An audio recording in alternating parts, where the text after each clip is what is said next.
Hello student, good morning. आज हम 8th class का जो टॉपिक पिछला था धातु और अधातुओं के भौतिक गुण, उसके गुण में अपने आघात, वर्तनीयता, तन्यता, इनके कुछ जो खास जो गुण थे उनके हम पढ़ चुके थे। और उससे थोड़ा आगे बढ़ते हैं, ठीक है। तो आगे हम देखते हैं अगले गुणों के बारे में पढ़ेंगे, कौन कौन से धातु और अधातुओं के भौतिक गुण कहलाएंगे, ठीक है। तो आपने लोहे की शीट, धातु की कुछ वस्तु देखी होगी और कुछ चीजें अगर आपने देखी होगी तो फर्श पर जब वो धातु की जो वस्तु जब गिरती है तो उसमें से ध्वनि उत्पन्न होती है। बहुत बार आपने ध्वनि उत्पन्न देखी होगी। अब लकड़ी की चीज या कोई दूसरी प्लास्टिक की चीज भी जब अपने हाथ से या फर्श पर कभी गिरती तो उनकी आवाज में या फिर धातु की जो वस्तु जो गिरती है उनकी आवाज में क्या फर्क रहता है, ठीक है। इसके अलावा आपने कभी ये नहीं देखा होगा कि मंदिर की जो घंटियां जो बनी होती है वो धातु से लकड़ी की या प्लास्टिक की बनी होती है, ऐसा भी बिल्कुल नहीं होता, ठीक है। तो धातु की जो वस्तु जो कठोर धातु जो कोई वस्तु जो कठोर सतह से जब टकराती है तो एक ध्वनि उत्पन्न होती है, रिंगिंग साउंड, निनाद ध्वनि, जो लिखा हुआ है पेज नंबर 46 आप ओपन करके बैठे होंगे, ठीक है। वहीं पर चल रहे हैं अपन। तो वो जो एक रिंगिंग साउंड, एक निनाद ध्वनि जो उत्पन्न होती है, ठीक है। तो वहीं से क्या होता है, ये ध्वनि वहाँ पे उत्पन्न होती है। अब अगर आपको ये उसको ऑब्जर्वेशन करना है कि दो प्रकार के जो धातु पदार्थ उसमें ध्वनि किस प्रकार से अलग है, तो आप अगर देख लें कि प्लास्टिक का एक बक्सा ले लें और एक धातु का बक्सा ले लें और दोनों का उनको अपन अगर पीटे या नीचे गिराएं तो देखेंगे कि दोनों की ध्वनि में कुछ अंतर होगा, ठीक है।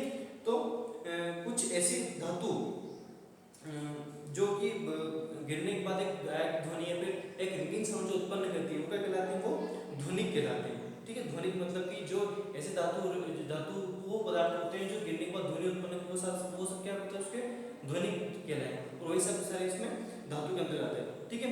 तो इस क्रियाकलाप को करने के पश्चात हम देख चुके हैं कि धातु जो होते हैं उसमें बहुत सारे गुण होते हैं। और गुणों को मैं एक बार फिर इससे नोट डाउन करता हूँ, आप ध्यान दें।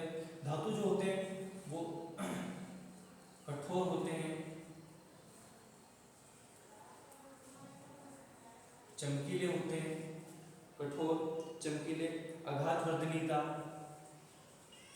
आघात वर्ध, पिछले अपन वीडियो में अपन पढ़ा भी था। इसके अलावा तन्य, खींचे जा सकते हैं, ध्वनिक होते हैं, अभी जो अपन पढ़ रहे हैं। इसके अलावा ऊष्मा के और विद्युत के सुचालक होते हैं। तो इतने सारे जो आपको पाएंगे आपको लिखे जा रहे हैं, ठीक है। 1 2 3 4 5 और 6 जो पाएंगे लिखे गए यहाँ पर। कठोर होते हैं, चमकीले होते हैं, आघात वर्धनीय होते हैं, तन्य होते हैं, ध्वनिक होते हैं, ऊष्मा विद्युत के सुचालक। तो ये सब सारे क्या है, धातुओं के कुछ गुण हैं जिनसे अपन पहचान सकते हैं कि अगर ये वो अगर उनके गुणों का प्रदर्शित करेंगे तो समझ जाएंगे कि दो चीज के जो पदार्थ के सामने है वो क्या है, धातु है, ठीक है। तो इनमें जो सारे गुण कहलाएंगे वो सारे क्या कहलाएंगे, धातु कहलाते हैं, ठीक है। अब धातु के कुछ उदाहरण भी है जिसमें कि iron, copper, aluminium, calcium, magnesium, ये सब क्या होते हैं, धातु के कुछ उदाहरण है, ठीक है। अब इसके विपरीत अगर कोयले और सल्फर जैसे कुछ नरम पदार्थ जो दिखने में बहुत अपने को कठोर लगेंगे, पर मान लो इनको किसी हथौड़े से पीटा जाए तो दो मिनट में हल्की सी चोट से क्या होते हैं, चूर्ण हो जाते हैं, ठीक है। अब चूर्ण होने से साथ अगर इनको ऊपर कहीं गिरा जाए तो ध्वनिक भी नहीं कहलाएंगे, ध्वनिक मतलब कि ये ध्वनि उत्पन्न भी नहीं करेंगे। और इसके अलावा ये ऊष्मा और विद्युत के सुचालक भी नहीं होते। तो ऐसे पदार्थ जो ऐसी प्रक्रिया मतलब इसके अपोजिट, इसके विपरीत अगर कोई अगर पदार्थ ये अपनी विशेषता बताए तो वो सब सारे क्या कहलाएंगे, सब अधातु कहलाएंगे, ठीक है। अधातु में यहाँ पे उदाहरण है, इससे आपके सामने देख रहे हैं, सल्फर है, कार्बन है, ऑक्सीजन है, पोटेशियम है, फास्फोरस है, ये सब सारे क्या है, अधातु कहलाएंगे, ठीक है। अब यहाँ पर एक जानने से एक इंटरेस्टिंग चीज है कि सोडियम और पोटेशियम दो ऐसे धातु होते हैं जो बहुत ही नरम होते हैं और इतने नरम होते हैं कि इसको अपन आराम से चाकू से काट सकते हैं। और इसके अलावा मरकरी पारा, जो कि अपने 7th क्लास में थर्मामीटर के बारे में पढ़ा है, थर्मामीटर के बारे में जानते हैं, थर्मामीटर में पारा होता है। तो थर्मामीटर का पारा वो भी है जैसा धातु की जो कमरे के टेम्परेचर पर, रूम टेम्परेचर पर क्या होता है, पूरा द्रव में बदल जाता है।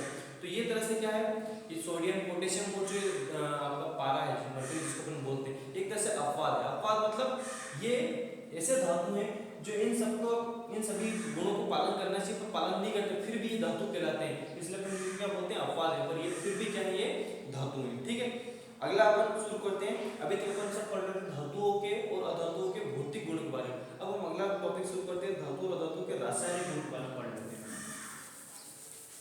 रासायनिक गुणों के बारे में। ठीक है, रासायनिक गुण,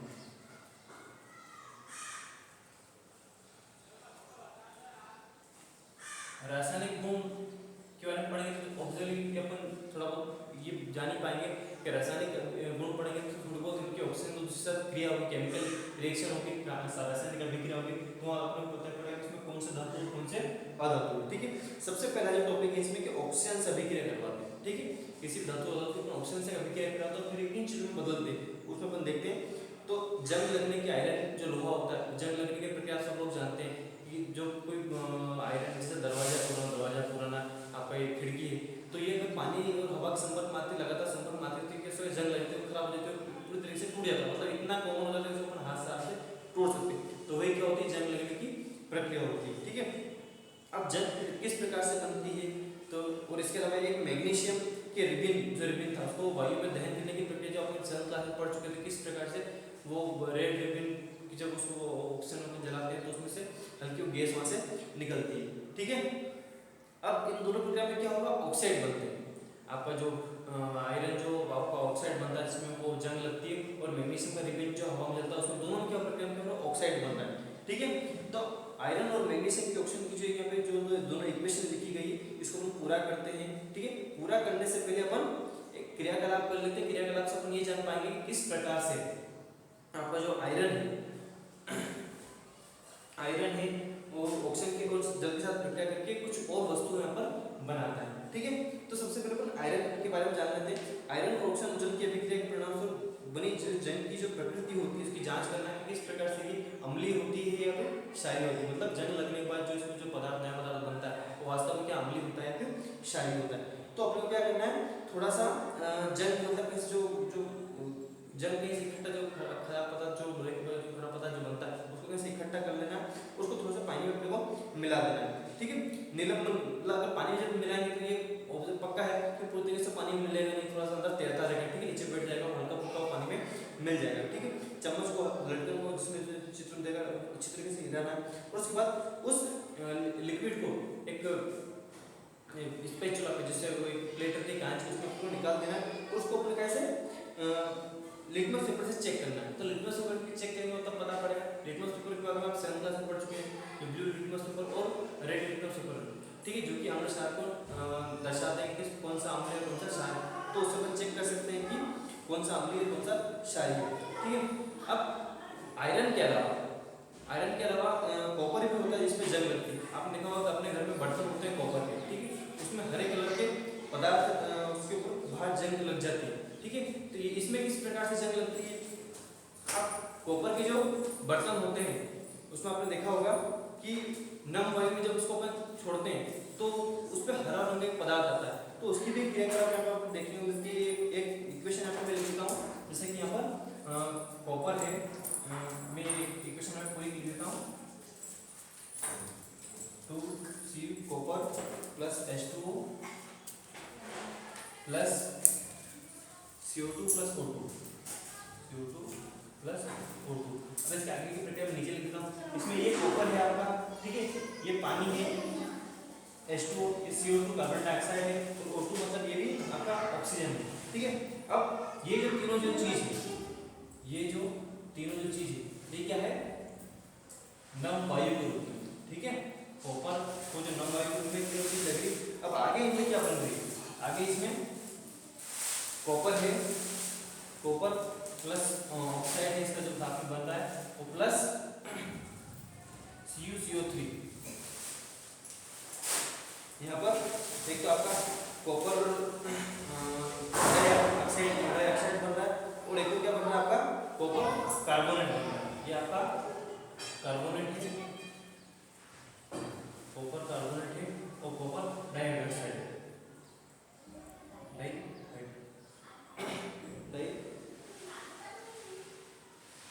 डाइऑक्साइड।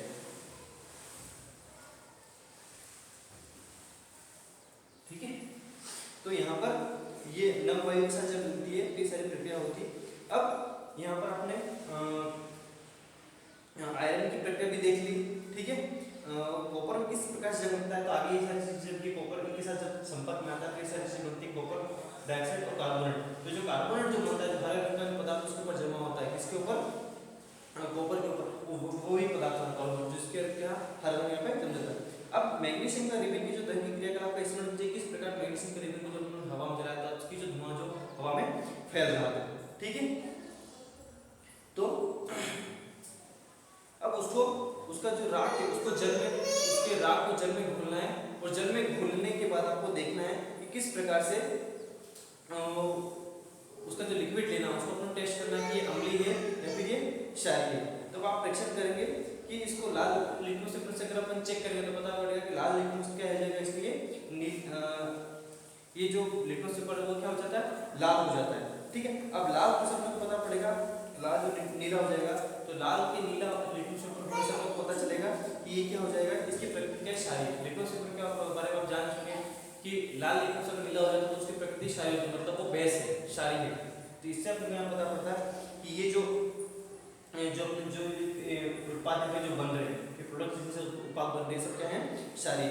और सामान्यतः जो धात्विक ऑक्साइड की जो प्रकृति, जो धातु के जो ऑक्साइड बन रहे हैं वो सामान्यतः क्या होते हैं, क्षारीय प्रकृति, मतलब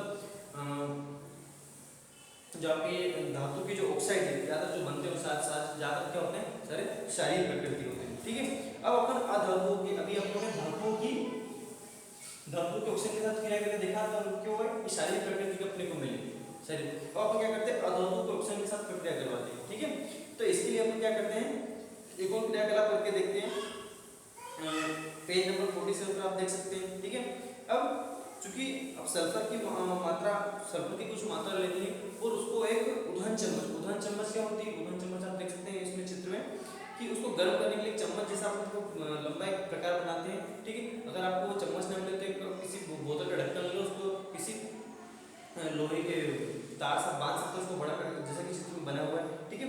उसको सल्फर को थोड़ा गर्म करना है। अब गर्म करने के बाद क्या करेंगे, जब गर्म हो, जैसे वो गर्म होता है तो ऐसे एक प्लास्टिक का एक जार या कांच का एक जार लेना है, ठीक है। कांच के जार में जैसे इसमें से गैस निकलती है, जैसे किसी चम्मच ऐसे कैसे उसके अंदर जार के अंदर डाल देंगे, जैसे जार के अंदर डालेंगे और जार को अपने बंद करना। अब थोड़ी देर बाद क्या करना, जार का ढक्कन खोल के उसमें चम्मच को निकाल कर उसमें क्या करते हैं, अपने को पानी डाल देना, ठीक है। पानी डाल देना, उसको थोड़ी देर अपने को हिलाते हुए रखना, ठीक है। इसको 2 मिनट हिला के रखेंगे। तो उसके बाद आपको देखेंगे कि जो की प्रक्रिया जब होगी तो इसमें जो बनने वाली जो नई गैस होगी वो क्या हो जाएगी, कार्बन डाइऑक्साइड गैस है, ठीक है। और कार्बन डाइऑक्साइड गैस में जब हम पानी मिलाते हैं, ठीक है, इसको मैं केमिकल इक्वेशन के रूप में लिख देता हूँ, ठीक है।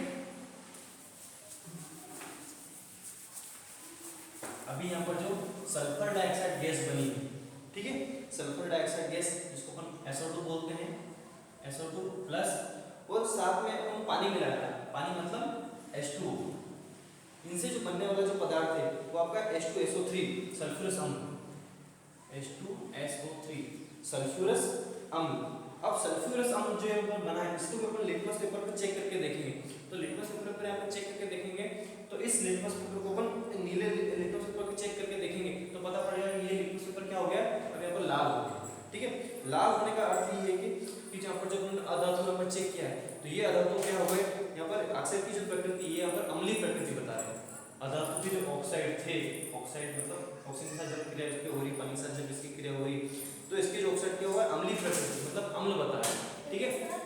तो यहाँ पर अपने को पता चलता है कि जो धातु के जो ऑक्साइड होते हैं, धातु के ऑक्साइड वो क्षारीय प्रकृति के होते हैं और अधातुओं के ऑक्साइड जो होते हैं वो अम्लीय प्रकृति के होते हैं, ठीक है। यहाँ पर एक सारणी भी बनी हुई है, ठीक है। सारणी में यहाँ पर अम्ल और क्षार के आपको कुछ नाम दे रखे हैं, ठीक है। पिछली कक्षा में अपने आप कुछ अम्ल और क्षार के नाम पढ़े भी थे। तो यहाँ पर इस सारणी में अपन एक तरफ अम्ल के नाम और एक तरफ क्षार के नाम आप लिख सकते हैं और उसमें सामने उस धातु की प्रकृति बताना कि ये क्या है, ये धातु है या अधातु है, ठीक है। तो इस वीडियो को यहीं तक करते हैं, इससे आगे का जो टॉपिक वो अगले वीडियो में मिलेगा। तो इस वीडियो को आप अच्छे से देखिए।